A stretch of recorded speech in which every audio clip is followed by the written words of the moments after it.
I didn't go looking for Jesus. He found me, and I couldn't stay silent. 30,000 people were already watching when the red light came on. Some of them were seated in the auditorium in front of me, officials, advisors, executives, men trained to reveal nothing. Others were watching from their homes, their offices, their phones, screens glowing across the kingdom, screens I could not see but could feel. My name is Fahd al-Naimi. For the past 11 years, I served as a senior policy advisor within the royal court, working directly with the inner circles surrounding the crown prince. I was not a public figure. I was not meant to be. My role was influence without visibility, counsel without exposure. When decisions were announced, my work was already finished. That morning, I had been invited onto a nationally broadcast forum as part of a routine discussion on economic stability. I had done this many times before. The questions were prepared. The tone was controlled. Nothing unexpected was supposed to happen. But this broadcast was different. I could feel it before I understood it. My hands were steady, but my chest felt tight, as if something inside me was pressing outward, demanding space. My mouth was dry. My heartbeat was louder than the low murmur in the room. No one watching knew what had happened the night before. Less than 12 hours earlier, I had not been reviewing briefing notes or rehearsing policy language. I had been sitting alone in the dark, staring at my own reflection in a window, asking myself the same question again and again. If I speak today, will I lose everything? The producers began counting down. 5 seconds. 4. 3. I remember thinking, not praying, not bargaining, just thinking with a clarity that felt borrowed rather than my own. If I stay silent now, I will never be able to undo it. The broadcast began as planned. The moderator introduced me by title, not by name. That was intentional. Titles create distance. Titles protect institutions from individuals. My credentials were listed: years of service, advisory committees, proximity to leadership, experience, reliability, everything that made my voice trustworthy, and everything that made what I was about to do irreversible. As the camera tightened its frame, I became acutely aware of the silence. 30,000 people waiting for a familiar performance, a safe conversation. Another hour that would end exactly where it began. They did not know that the speech I had prepared was still folded in my jacket pocket. They did not know I would never open it. I leaned forward, closer to the microphone, close enough to hear my own breathing echo through the speakers. And for a brief moment, I considered retreating, smiling, saying what was expected, returning home and burying the night before as something my mind had fabricated under stress. But the memory of that dream was too vivid, too precise, too alive. I had spent my entire career advising leaders on how to control narratives, how to delay reactions, how to let storms pass without acknowledging them. And yet here I was, about to dismantle my own life in real time. Not because I wanted to be brave, but because I knew I would not survive being silent again. I looked directly into the camera, aware that behind the lens were thousands of eyes, some curious, some skeptical, some quietly searching for words they had never dared to say aloud. And before I explained anything, before I justified myself, before I protected my future in any way, I told them the truth. I said that Jesus had appeared to me in a dream the night before. The room did not erupt immediately. Shock does not sound like noise. It sounds like absence, like breath being held in unison, like the sudden removal of ground beneath a shared understanding of reality. I could feel something spreading, not panic, not outrage, but something far more dangerous: attention. And in that moment, with the broadcast still live and no possibility of revision, I understood something that would take months to fully accept. This was no longer my story. If you are still listening, if you have not turned away, if something in you is leaning forward instead of pulling back, then consider this carefully. When stories like this are ignored, not because they lack weight, but because they carry it, silence becomes a choice. If truth deserves witnesses and not just viewers, stay with me. Chapter 1. Before the dream, before the broadcast, before everything split into a clear before and after, my life looked complete from every external angle. I was not raised in hardship.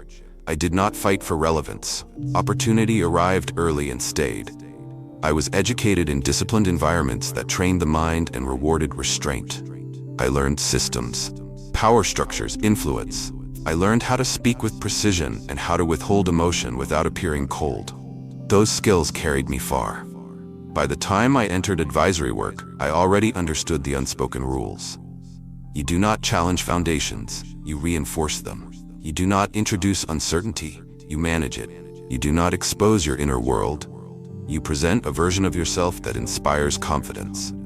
I did all of that well. I sat in rooms where decisions were shaped before they were announced. I watched narratives form long before the public ever heard them. I learned how easily truth could be adjusted, not erased, just softened, redirected, rendered safe. And outwardly I thrived. People listened when I spoke. They trusted my judgment. My calendar filled months in advance. I had proximity to power without the burden of visibility, influence without risk. It is a comfortable place to exist, and a dangerous one, because when your life appears stable, no one asks whether it is hollow. I observed religious practices because they were familiar. I recited what was expected. I followed structure. None of it felt false, but none of it felt alive. There was a quiet emptiness I never named. Not dramatic, not explosive, just persistent. Like a low vibration you stop noticing because it never goes away. I told myself it was responsibility, pressure, the cost of working near decisions that shape millions of lives. Everyone around me seemed to carry some version of it. But late at night, when the phone stopped ringing and the meetings ended, I would sit alone with a sense that something essential was missing. It was not rebellion. It was not disbelief. It was absence. I helped others articulate vision and purpose, yet when I turned inward, I found nothing solid to stand on. Only motion. Only obligation. Only the next task. There is a peculiar loneliness that comes with being trusted by everyone and truly known by no one. I never spoke about it. I buried it beneath productivity, beneath schedules, beneath the quiet pride of being indispensable. And then came the night that did not ask my permission. The night that bypassed my training, my intellect, my defenses, and spoke directly to something older and deeper than all of them combined. But before I take you into that night, before I describe what happened when I finally slept, understand this clearly. I was not searching for Jesus. I was not questioning my faith. I was not looking for an escape. I was doing everything right. And that is precisely why what happened next left me with nowhere to hide.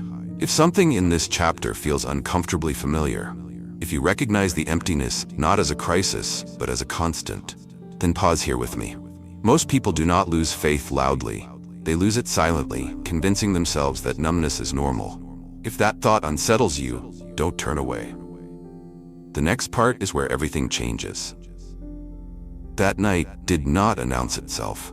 There was no warning, no sense of anticipation, no spiritual tension hanging in the air. If anything, it felt disappointingly ordinary. I returned home later than usual, loosened my tie, placed my jacket over the back of a chair, and moved through the familiar routines of a man whose life was governed by structure. The city outside my window glowed softly, distant traffic humming like a lullaby I had learned to ignore. I checked my phone one last time. Messages, schedules, reminders for the morning broadcast. Everything was aligned. And yet, as I lay down, there was a restlessness I could not explain. Not anxiety, not fear. Something quieter, like anticipation without a source. My mind felt unusually still, as if it were waiting rather than thinking. Sleep came quickly, and then it stopped being sleep. At first, I thought I had simply woken up. The transition felt seamless. No jolt, no disorientation. I was aware of myself, aware of my surroundings, aware of the room. The air felt heavier than usual, thicker, as if it carried weight rather than oxygen. But something was wrong. The room was too clear. Every edge was sharp, every shadow defined. I could see dust particles suspended in the air, unmoving. Time itself seemed reluctant to advance. I remember thinking, not with panic but with curiosity, that this was not how dreams behaved. And then I realized I was not alone. I did not hear footsteps. I did not hear a door open. There was simply a presence where there had been none a moment earlier. Not behind me, not beside me, before me. I cannot tell you how I knew exactly where to look.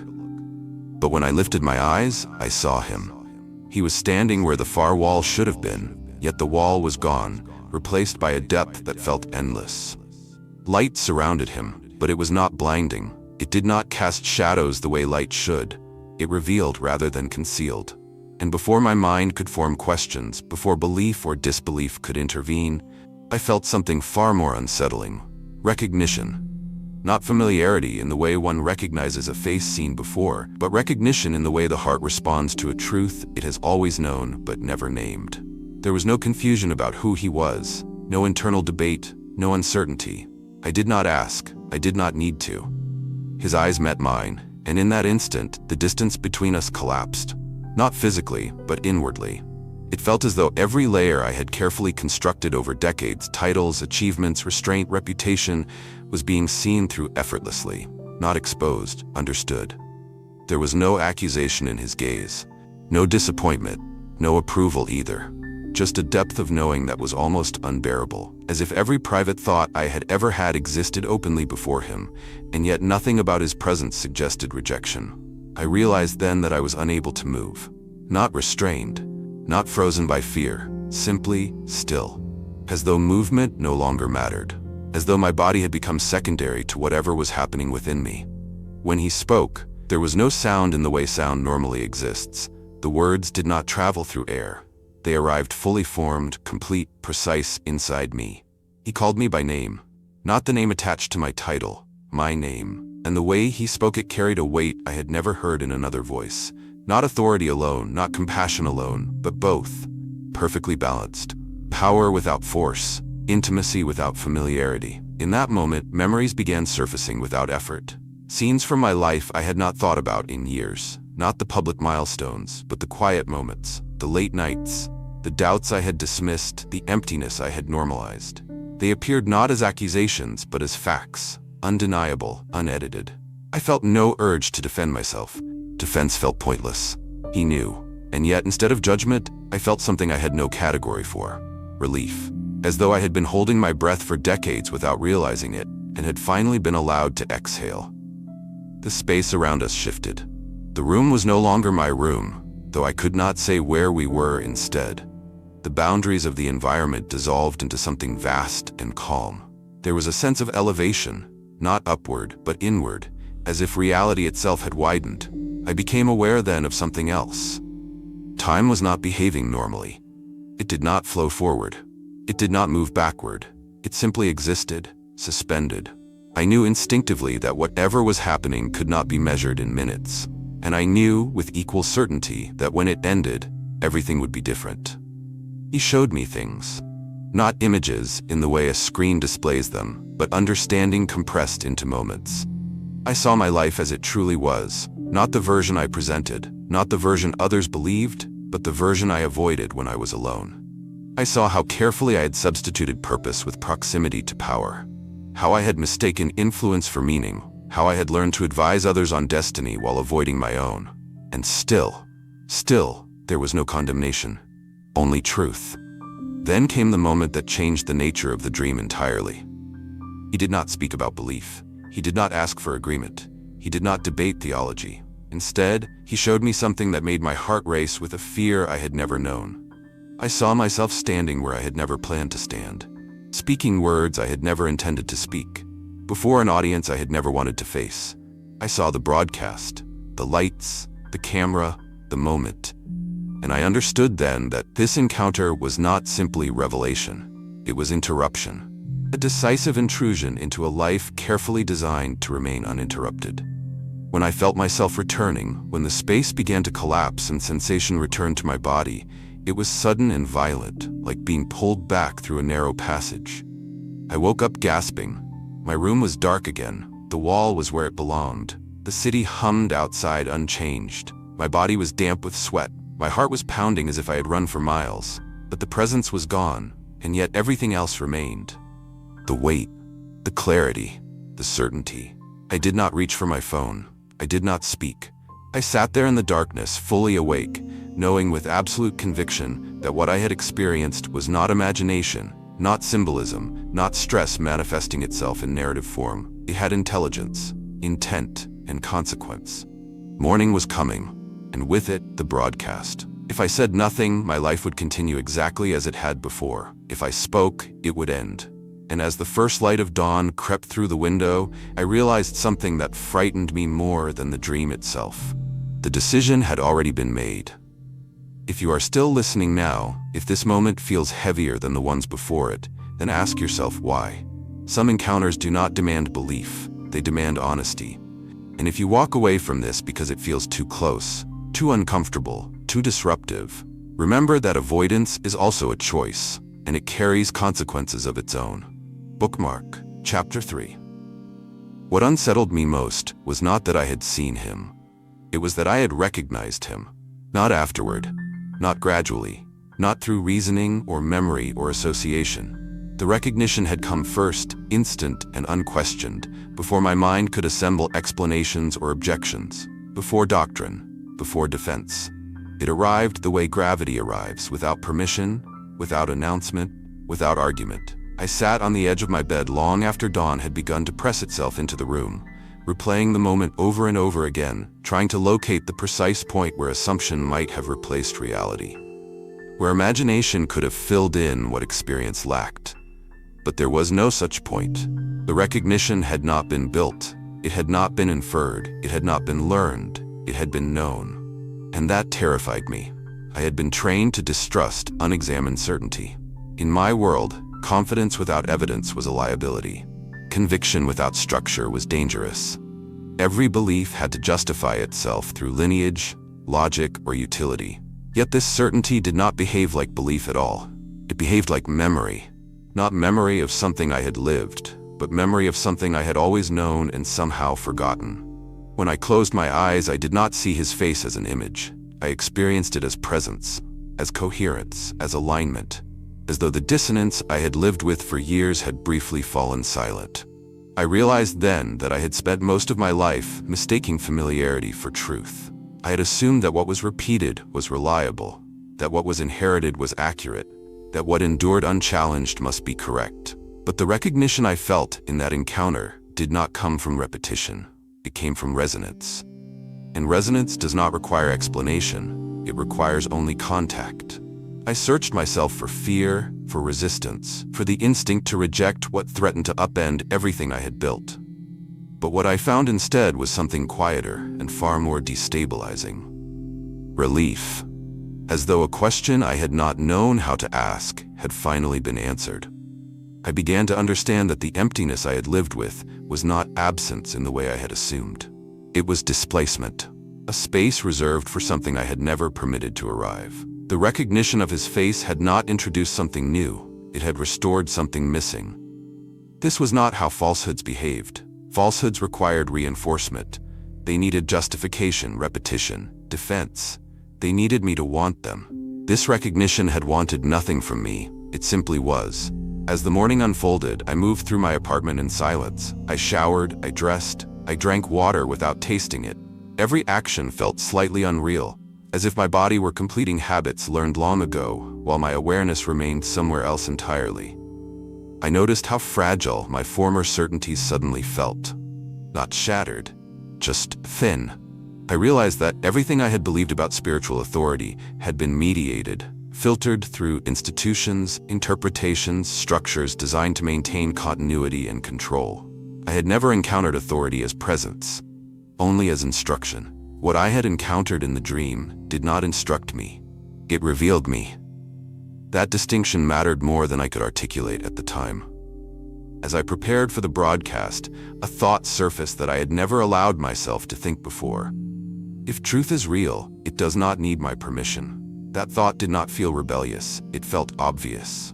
I remembered the way his gaze had held me, not as a subject to be corrected, not as a servant to be managed, but as a person fully seen. Not improved, not excused, simply known. That knowing carried a weight that no ideology ever had. It did not ask me to align myself, it aligned me. I began to understand that certainty does not always arrive through persuasion.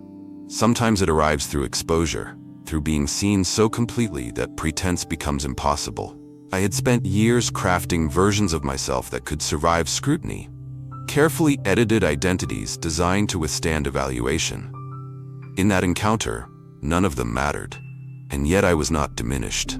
I was clarified. I found myself thinking about the way children recognize voices before they understand language. The way the body responds to danger before the mind constructs fear. The way grief arrives before words. There are truths that precede explanation. And once encountered, explanation becomes secondary. I did not suddenly know everything, but I knew enough.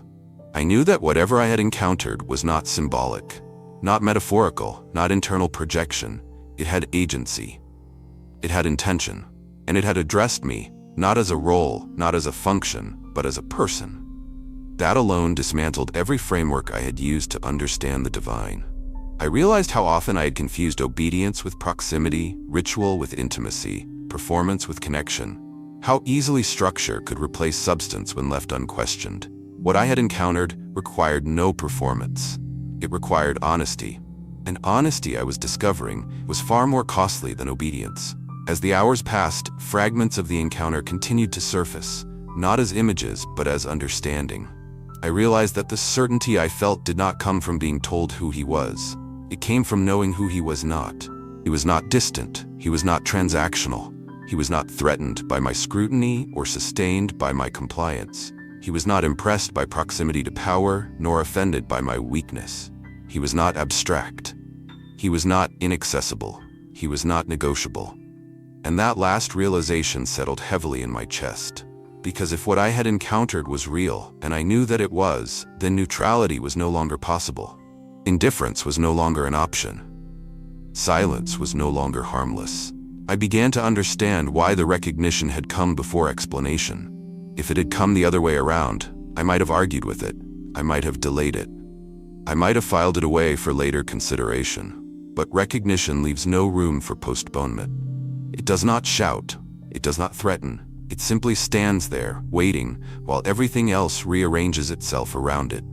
As I reviewed the schedule for the broadcast, I felt a strange detachment from my own future. The consequences that had once loomed so large now appeared oddly small, not because they were insignificant, but because they were suddenly contextualized. I had spent my life protecting outcomes. Now I was confronted with truth. And truth, I was learning, does not negotiate with outcomes. It invites response. I remember standing in front of the mirror, adjusting my collar, looking at a man whose face I had known for decades and feeling for the first time that I was seeing him clearly. Not better, not worse, just honestly. I thought of the recognition again. The way it had bypassed instruction. The way it had settled into me without resistance. I realized then that certainty had not locked in because I had accepted an idea. It had locked in because something had accepted me, and that inversion changed everything. As I left my apartment and stepped into the day that would fracture my life into before and after, I carried no arguments with me, no theological formulations, no rehearsed justifications. I carried only recognition. And recognition, once granted, does not loosen its grip. It waits, it endures, and eventually it demands alignment. Not because it forces, but because nothing else can hold its place. By the time I arrived at the venue, I understood something with a calm that surprised me. I was not about to speak because I had reached a conclusion. I was about to speak because I had been encountered. And encounters, unlike ideas, do not fade. They follow you. They stand beside you. They look through you. Until the only honest response left is obedience. Chapter 4. Certainty does not rush. That was the first thing I understood as the night began to loosen its grip on the sky. There was no surge of emotion, no trembling urgency, no sudden compulsion to act. What settled over me instead was something far more unsettling. Stillness, the kind that arrives after a decision has already been made, when the mind stops negotiating because there is nothing left to bargain over. I had always believed that life-altering choices announce themselves dramatically, that they came wrapped in fear or passion or desperation. But this choice did not feel dramatic. It felt final. I sat at the small table near the window, watching the city as it transitioned from darkness to gray. Lights flickered off one by one. The hum of traffic began to rise. Somewhere below, people were waking into ordinary lives, unaware that mine had already crossed a threshold I could not retreat from. I tried briefly to imagine myself choosing silence. It was not difficult to picture. In fact, it was painfully familiar. I would go on air. I would speak about policy. I would choose my words carefully. I would return home praised for my professionalism. Messages would arrive congratulating me on a strong appearance. Life would resume its careful rhythm. Nothing would collapse. Nothing would change. And yet the image felt hollow, like a future already abandoned. I realized then that the choice before me was not between safety and danger. It was between coherence and fracture, between becoming whole and continuing to live divided. I had spent years convincing myself that compartmentalization was wisdom, that one could carry private doubts and public certainty without consequence, that integrity was negotiable as results were achieved. But after the encounter, that internal division became unbearable. Not morally, existentially. Something in me refused to cooperate with pretense any longer. The part of me that had been seen so completely could not return to being hidden. I noticed my hands resting on the table. They were steady, not numb, not shaking, simply resolved. This frightened me more than panic ever could. Because panic passes. Resolution does not. I reviewed the implications carefully, not with fear, but with precision. Years of advisory work had trained me to assess consequences without sentiment, and that skill remained intact. I knew what would happen if I spoke. I would lose my position. Not eventually. Immediately. Trust would evaporate in real time. Relationships built over decades would collapse within hours. I would be recast not as a professional who had erred, but as a threat that had revealed itself. There would be investigations, not because of what I had said, but because of what it implied. Silence would no longer protect me. I knew my phone would stop ringing, except when it rang with warnings. I knew doors would close without explanation. I knew my future would become undefined, unstable, and dangerous. And still, none of that altered the decision. Because beneath every practical consequence lay a deeper truth I could no longer avoid. If I remained silent, I would be lying. Not verbally, but existentially. I would be performing coherence while living in contradiction. And that, I realized, was no longer survivable. I stood and walked slowly through the apartment, noticing details I had never paid attention to before. The faint crack in the wall near the doorway. The uneven hum of the refrigerator. The way the morning light gathered dust in the corners. Everything felt strangely precious. Not because I feared losing it, but because I understood I was seeing it for the last time as the person I had been. The recognition from the encounter had not demanded obedience, but it had rendered disobedience impossible. I thought again of the face I had recognized without being taught, the gaze that had not instructed, threatened, or persuaded, only revealed. And I understood something that would later become impossible to unsee. Truth does not compel action through force. It compels through alignment. When something aligns you internally, action follows naturally, like a body correcting its posture without instruction. I had not decided to speak. I had realized I already could not remain silent. That distinction mattered. I checked the time. There was still room to change course, still time to make a phone call, still time to claim illness or reschedule or defer, still time to protect myself. But protection had lost its meaning. Protection from what? Consequences? Consequences had already arrived, not externally, but inwardly. The moment I recognized him, the old future had already dissolved. I was merely choosing whether to acknowledge it. I thought of the countless moments in my career where I had advised leaders to delay decisions until conditions were favorable, to wait for alignment, to secure consensus. But this was not that kind of decision. This was not strategic. It was ontological. I was not choosing an outcome. I was choosing who I would be allowed to remain. I dressed carefully, not out of vanity, but out of respect for the seriousness of what I was about to do. I chose clothing that would not distract. Nothing symbolic, nothing provocative. This was not about performance. It was about exposure. As I prepared to leave, I paused at the door. Not because I was afraid to step through it, but because I sensed that crossing that threshold would finalize something beyond recall. I stood there longer than necessary, hand resting on the handle, breathing slowly, aware of my body, my weight, the quiet. I did not ask for courage. I did not ask for protection. I asked only for honesty. The city outside greeted me with indifference. Cars passed, people moved, the world continued uninterrupted. That, too, felt important. Nothing external was responding to the magnitude of my decision. No signs, no confirmations, no reinforcement. Only the steady knowledge that I was walking toward an irrevocable moment with open eyes. As the vehicle carried me toward the venue, I watched familiar streets pass by, noting how unchanged everything appeared. I wondered briefly how many irreversible decisions were being made silently, unmarked, unnoticed at that very moment. How many lives were pivoting while the world remained indifferent. By the time the building came into view, I felt a quiet clarity settle fully into place. This was not bravery. Bravery implies fear overcome. This was surrender, not to chaos, not to impulse, but to coherence. I entered the building not as a man preparing to make a statement, but as a man preparing to stop pretending. The broadcast was already being set up. Technicians moved efficiently. Cameras were tested, lights adjusted, everything was prepared for continuity. I took my seat, feeling the weight of the moment pressed gently rather than violently. I knew now that the words I would speak would not be crafted to convince. They would simply be true. And truth, I had learned, does not require defense to be dangerous. It requires only exposure. As the countdown began, I felt no urge to revise my decision. Only a sober awareness that whatever remained of my former life would soon exist only in memory. And I was at peace with that.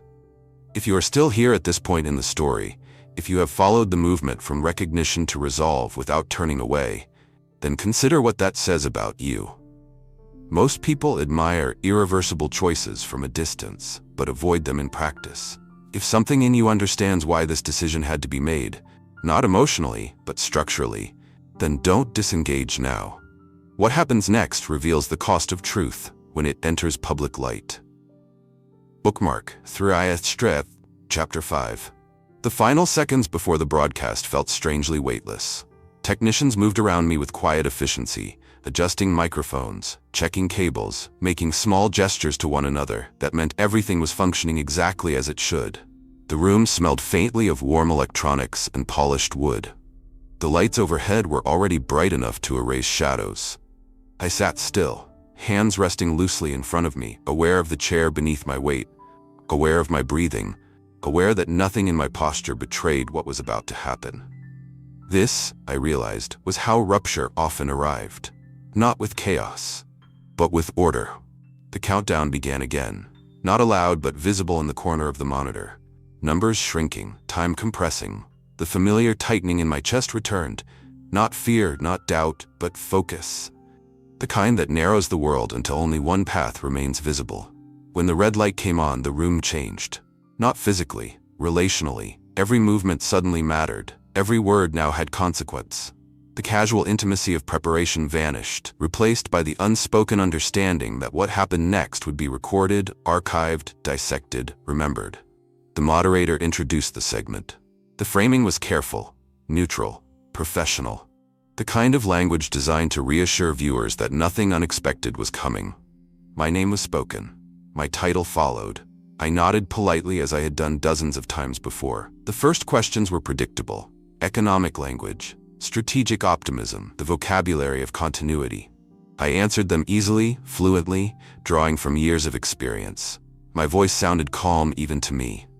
For a brief moment, I wondered if this was how it would end. If I would simply continue speaking, carried along by habit, allowing the moment to pass while the decision dissolved into abstraction. But then the moderator transitioned to the final question. It was open-ended. An invitation to conclude. A closing statement. The kind of moment that often fades from memory before the broadcast even ends. I felt it then. The narrowing.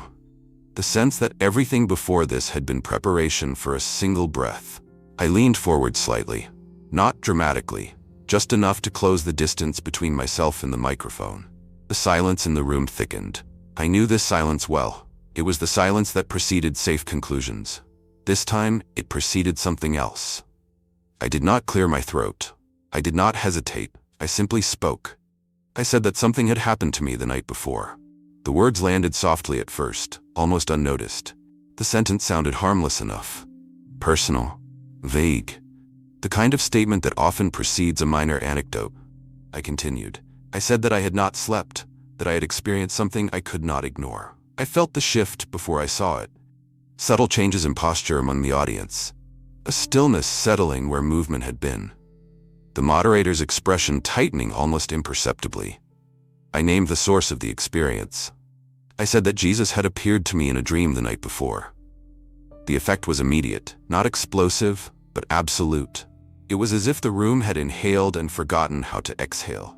The air felt suspended, heavy, pressurized. I could hear my own heartbeat again, not because it was racing, but because everything else had gone quiet. I did not rush, I did not explain. I allowed the words to remain exactly as they were. There is a moment after truth is spoken when it has not yet been responded to. A fragile interval where reality has been altered but not yet acknowledged. I was standing inside that moment. I continued speaking, not louder, not faster, but with a steadiness that surprised even me. I said that the dream had not been symbolic, that it had not been vague or abstract, that the recognition had been immediate and unmistakable. I said that I understood what those words meant.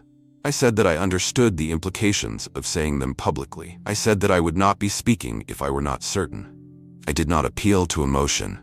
I did not plead. I did not soften the impact. I spoke as someone stating a fact that had rearranged his internal reality and could no longer be concealed. I became aware then of movement at the edges of the room. Not panic, coordination. People exchanging glances, small signals being passed, the subtle choreography of containment beginning to unfold. I kept speaking. I said that I had not come to persuade, that I was not offering argument, that I was not asking anyone to agree with me. I said that I was testifying to something that had occurred, and that silence would have been a greater betrayal than speech. The cameras did not cut away. I noticed that. Somewhere, someone had made a decision, whether out of shock, hesitation, or calculation, to let the broadcast continue. That decision changed everything, because once something is witnessed live, it no longer belongs to those who wish to control it. It belongs to everyone who sees it. I looked out over the audience for the first time. Faces frozen, eyes wide, expressions suspended between disbelief and recognition. Not everyone looked shocked. Some looked unsettled in a different way, as though something they had kept private had just been named aloud by someone else. I felt no triumph in that realization, only gravity. I said that I knew I would lose my position. I said that I knew what this would cost me. I said that I was prepared for that cost, not because I believed myself strong, but because I had been encountered. The room began to move again. Security personnel shifted from passive presence to active readiness. The moderator glanced toward the side of the stage, awaiting instruction that did not come quickly enough. I continued. I said that encounters like mine were not isolated, that I was not unique, that others had experienced similar moments privately and had remained silent out of fear. I said that silence was understandable. I said that silence was costly. I did not accuse, I did not warn, I simply stated. I felt hands touch my arm then, firm, professional, not violent. A signal. Time was closing. I spoke faster now, not from panic but from compression, like someone finishing a sentence before the door closes. I said that what had happened to me had left me with no neutral ground, that recognition demanded response. That truth, once encountered, reorganizes everything. The hands tightened slightly. I said one last thing before they moved me away.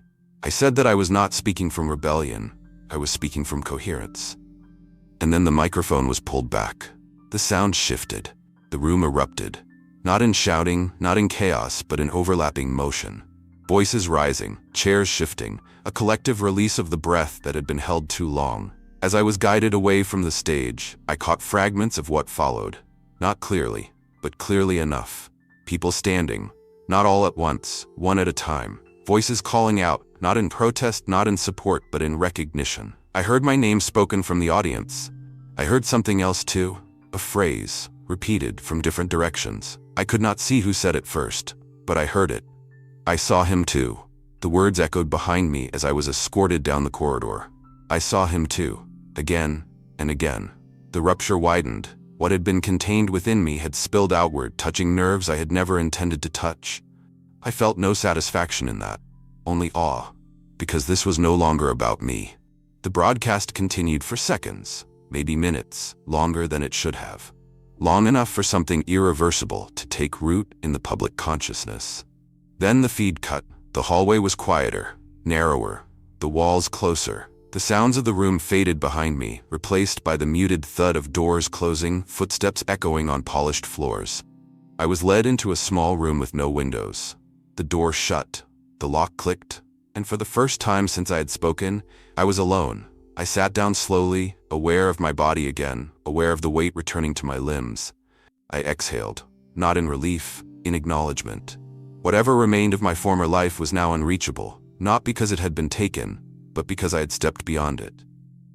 I thought again of the moment before dawn, of the quiet clarity that had settled over me, of the knowledge that the decision had already been made. I understood now why. Some choices are not meant to preserve a life. They are meant to end one, so that something else can begin. And as I sat there, listening to the distant echoes of a reality still adjusting to what had just occurred, I knew with absolute certainty there was no path back, only forward. Chapter 6. I did not see the reaction unfold the way most people imagine it. I heard it. At first it sounded like confusion, not shouting, not anger, a low, uneven murmur, the sound of certainty breaking apart in thousands of minds at once. It was the sound people make when a shared script collapses and no replacement has yet appeared. From behind the closed door of the small room where I had been taken, the noise reached me in fragments, footsteps accelerating, voices overlapping, someone laughing in disbelief, someone else speaking too quickly, as if speed itself could restore order. I sat still, hands resting in my lap, listening. I had always known how authority behaved when challenged. It tightened, it narrowed, it moved to contain. What I was hearing now was something different. Authority was not tightening, it was hesitating. And hesitation, I knew, was far more dangerous to systems built on control. I imagined the room I had just left, the rows of seats, the lights, the cameras still warm, the screens still glowing. I imagined people turning to one another, searching faces for cues, for permission to react, for some signal that would tell them what this moment meant. But there was no such signal, because the rupture had not come from outside the system, it had come from within. I realized then that what I had spoken had not introduced a foreign idea. It had activated something dormant. That was why the reaction was so unstable. People can reject what feels imposed. They struggle to dismiss what feels recognized. The door opened briefly. Someone stepped in, adjusted something on the wall, then stepped back out without looking at me. I caught a glimpse of movement in the corridor beyond, hurried, uncoordinated, urgent. The door closed again. Time stretched. I felt oddly detached from it all, as if my role in what was unfolding had already concluded. The words had left me. They were no longer mine to manage. This, too, I had not anticipated. I had assumed consequences would be direct, immediate, focused. I had expected to be the center of the reaction. Instead, I was becoming peripheral. The sound outside grew louder, not chaotic, alive. I heard individual voices rise above the rest, not in unison but in sequence. One voice, then another, each one distinct, each one uncoordinated. There was no chant, no slogan, no organized response. That, I understood, was precisely the problem. Because systems know how to suppress crowds, they do not know how to suppress individuals. And what was happening outside that room was not mass movement. It was multiplication. Each voice carried its own origin, its own story, its own weight. I thought of the phrase I had heard as I was being led away, the words that had followed me into the corridor like an echo. I saw him too. I had not expected that. I had expected silence, fear, withdrawal. What I had not expected was recognition spreading laterally, uncontrollably from one person to the next. I felt a strange mixture of awe and insignificance. The story was no longer centered on my encounter. It was expanding. An expansion, unlike rebellion, cannot be negotiated with. Another door opened somewhere farther down the corridor. I heard a sharp exchange of words, too muffled to understand. The tone was not calm. I smiled briefly, not in satisfaction, but in disbelief. I had spent my career advising leaders on crisis response. This was not following the model. No single decision-maker was in control. No clear directive was emerging. Too many variables had been introduced at once. I realized then that the most destabilizing force is not opposition. It is simultaneity. When too many independent confirmations surface at the same time, authority loses its ability to isolate and discredit. The broadcast, I would later learn, had not cut when it should have. Seconds had stretched into minutes. Cameras had lingered. Microphones had captured more than planned. And in that delay, something irreversible had occurred. Witnesses, people watching at home, had seen the moment unfold without commentary, without framing, without explanation. They had watched a man with institutional credibility speak words that should have been unthinkable, and then watched others respond not with rejection, but recognition. That image had lodged itself in places no retraction could reach. Inside the building, containment was failing. Security personnel were trained to escort individuals. They were not trained to manage awakening. I heard footsteps approaching again, heavier this time. The door opened and two figures entered. Their expressions were controlled, but the tension beneath the surface was unmistakable. They did not speak to me immediately. They assessed. I had seen this posture before.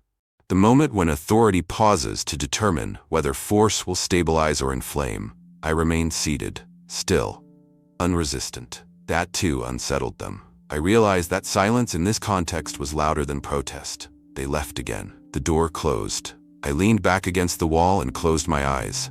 In my mind, I could see the ripples spreading outward, not just in the auditorium, but beyond it. Phones lifted discreetly, messages sent quietly, screens recording what should not be recorded. The narrative was no longer vertical. It was horizontal. That was the loss of control. Not that something dangerous had been said, but that something recognizable had been seen by too many people at once. Later, I would learn that individuals had begun standing in different sections of the room, not coordinated, not responding to one another, but compelled by their own internal confirmations. Some had spoken, some had wept, some had simply stood there, unable to remain seated, each act small, together, unstoppable. Authority relies on predictability. This was not predictable. This was organic. I felt a quiet humility settle over me. I had not started this. I had not orchestrated it. I had merely failed to stop it, and that distinction mattered deeply. I understood now why the encounter had not instructed me. Instruction can be dismissed. Recognition spreads. Time passed. How much, I could not tell. Eventually, I was moved again, this time through a longer corridor, quieter, more controlled. The building felt different now, tighter, alert. But beneath that alertness was something fragile. Fear. Not fear of me, fear of what had escaped. I was placed in another room, larger, colder, more official. Papers were arranged, chairs positioned, procedures resumed. The system was attempting to reassert itself. I watched it happen with the detached clarity of someone who had already crossed beyond concern for personal outcome. Questions would come. Narratives would be constructed. Statements would be issued. But something had already shifted. The story no longer required my participation. It would continue without me. And that, I realized, was the true rupture. Not that I had spoken, but that the speaking had multiplied. As I sat there, waiting for what would come next, a calm certainty settled over me, deeper even than the certainty that had preceded the broadcast. Whatever authority attempted now would be reactive, too late. The seed had not only been planted, it had been witnessed. And witnessed truth does not return to silence. It travels, it mutates, it finds new voices. And somewhere, even now, someone who had been watching from a distance was realizing that they were no longer alone in what they had seen. That realization, quiet, personal, uncontainable, was already rewriting the story. I was no longer its center. Chapter 7. There is a moment after public chaos settles when silence returns heavier than before. I found myself inside that silence. The cameras were gone. The lights no longer burned. The building, once alive with tension and movement, had narrowed into corridors and rooms designed for containment. Somewhere outside, statements were being drafted, explanations negotiated, consequences weighed. But none of that reached me yet. What reached me instead was memory. Not of the broadcast, but of what had been shown to me and deliberately withheld. Until now. When the encounter first unfolded, there had been a moment I did not speak about on air. Not because it was unclear. Not because I doubted it, but because I knew instinctively that it did not belong to the broadcast. Some truths are not meant for interruption. They are meant for endurance. As I sat alone, the weight of that moment returned with startling clarity. Not as a replay, but as a continuation, as if it had never truly ended. After recognition came orientation. After certainty came context, and after context came responsibility. In the encounter, after everything personal had been revealed, after my life had been laid bare without accusation, the focus shifted away from me entirely. I had not noticed it at first, but I do now. The space around us had widened further, stretching beyond what I could perceive as environment. I became aware that I was being shown something not for comfort, not for affirmation, but for preparation. I was shown movement, not physical, relational. Connections forming where none should exist. Conversations beginning without coordination. Recognition spreading without instruction. Individuals awakening independently, yet simultaneously. I was shown this not as a vision of triumph, but as a reality already in motion. What unsettled me most was not the scale of it. It was the timing. This was not presented as a distant future. It was presented as something already underway. I understood then that my encounter had not initiated anything. It had intersected something. The recognition I felt was not unique, it was shared. That realization reframed everything. I had assumed the encounter was meant to redirect my life. In truth, my life was being redirected to intersect a movement already in progress. The face I recognized without being taught was being recognized by others. Quietly, privately, without coordination. Across boundaries I had spent my career helping define and protect. This was not revolution, it was emergence. An emergence does not announce itself, it appears, one person at a time. I was shown that authority would not lose control because it was challenged. It would lose control because it would be bypassed. Structures designed to regulate belief depend on visibility, permission, mediation. What I was being shown required none of those things. It moved beneath awareness, through dreams, through recognition, through moments that could not be legislated or audited. That was the truth I had not spoken, because it explained the reaction better than any analysis ever could. What happened in the auditorium was not contagion. It was convergence. Individuals who had been carrying private recognition suddenly realized they were not alone. And when isolation collapses, silence becomes impossible. I was shown something else as well. Something far more sobering. I was shown that resistance would intensify. Not immediately, not dramatically, but methodically. I saw efforts to discredit, to medicalize, to reframe, to bury. I saw narratives constructed to protect stability. I saw fear expressed not through violence, but through control. And I understood then that this movement would not be stopped by suppression. It would be slowed by fear. Not fear imposed from above. Fear internalized within individuals who recognized truth but hesitated to respond. That was why my role mattered.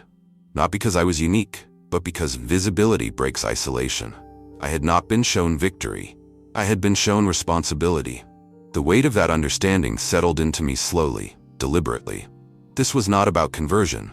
It was about recognition becoming irreversible. I was shown that once recognition occurs, a person can never return to innocence, only to denial. And denial, unlike ignorance, corrodes. The encounter did not tell me what to say on air.